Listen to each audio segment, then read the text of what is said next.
Hi, so I want to talk about something a bit different that I haven't talked about on my Dystonia channel, um, but I have in other contexts in my life. People who know me know that I lost my sister to suicide. It's been about 10 years since that happened. And one of the things that made it really hard for me to come to terms with was a sense of shame.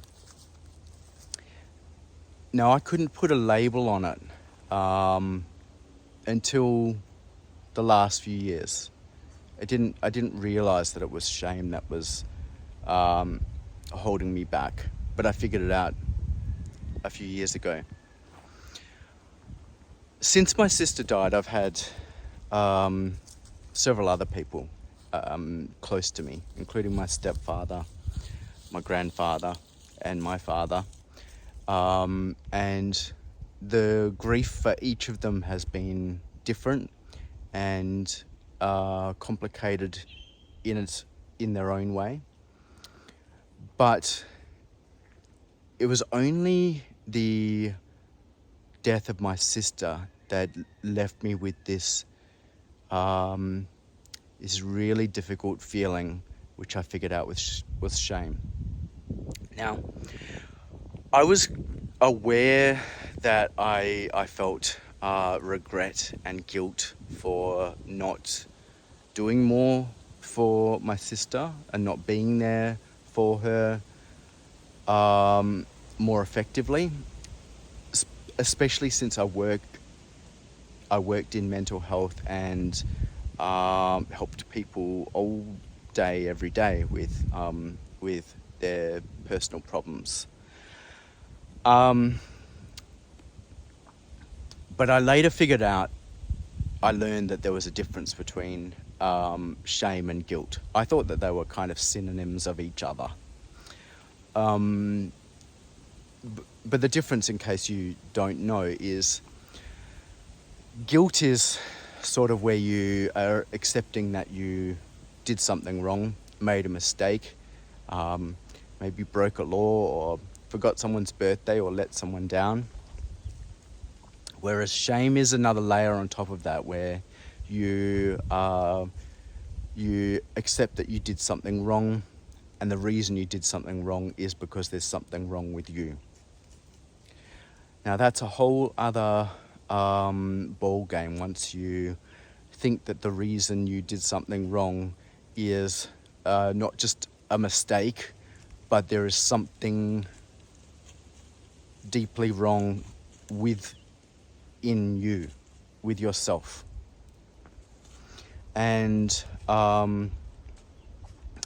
think sometimes, or even often when that happens, those feelings of shame that you might experience are really tapping into feelings of worthlessness or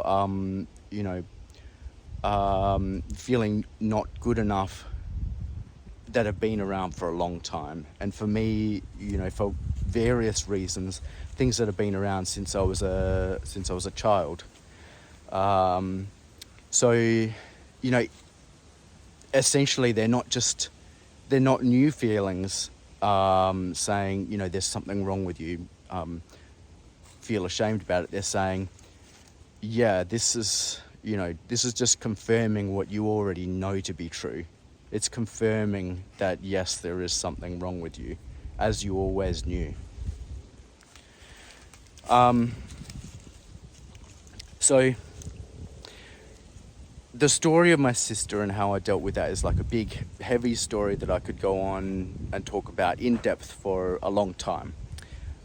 But in the context of this channel, I bring it up because that was the sort of big event in my life which really stirred up these feelings of shame.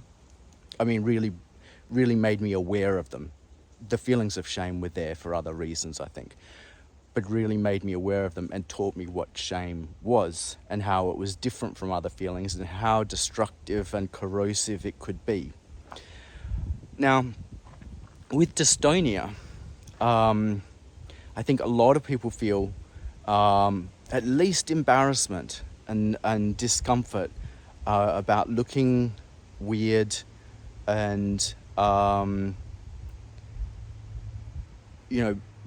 appearing strange. I'm saying like that's just the one level, and for me, I think making these videos, these very public videos, is like the opposite of being ashamed of it. Because if you think about shame and what that looks like, it's like hiding away from the judging eyes of other people. And what I'm trying to do is just do the opposite of that and shine a light on it, turn the camera on it, and just go, here I am, right? That's way easier to do when, it literally is, I mean, this is public, but it's just me and talking to the camera. I think when I go out in public, I actually feel those stirrings of shame.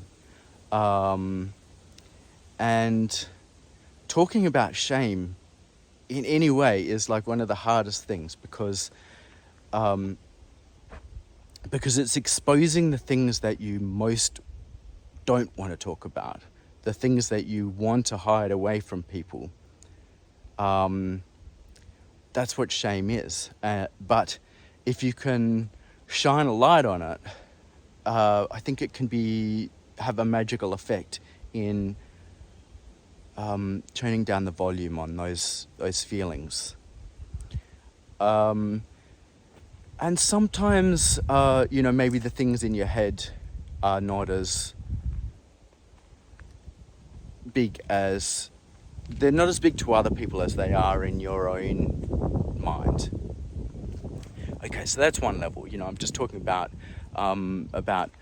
looking different and appearing different in public.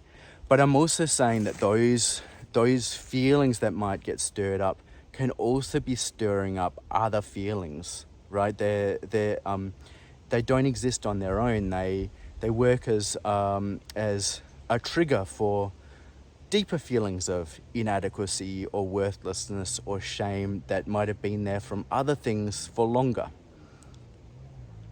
And I actually wonder if, for some people, with dystonia and other chronic health conditions, that this is actually a bigger issue, that there is issues with shame and worthlessness and not feeling enough, which have been there for longer than their dystonia.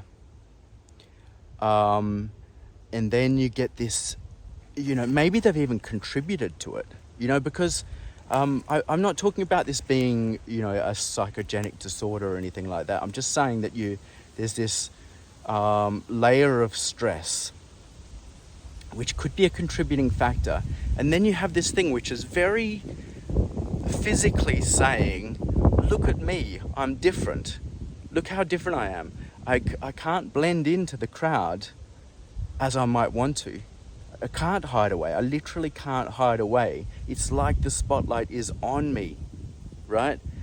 And if anybody has these feelings of not being enough and kind of wanting to just hide away, and then you have this on top, I think it could trigger those feelings and make it worse and increase your feelings of shame.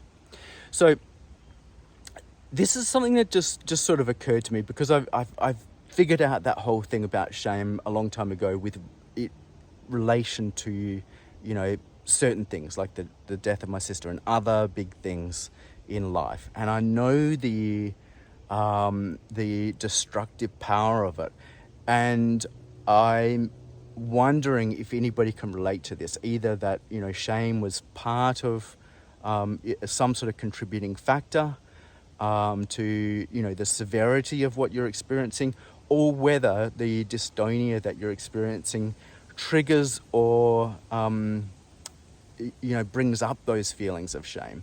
Yeah, so I'm curious to know other people's experience on that. So yeah, let me know. Okay, see you later.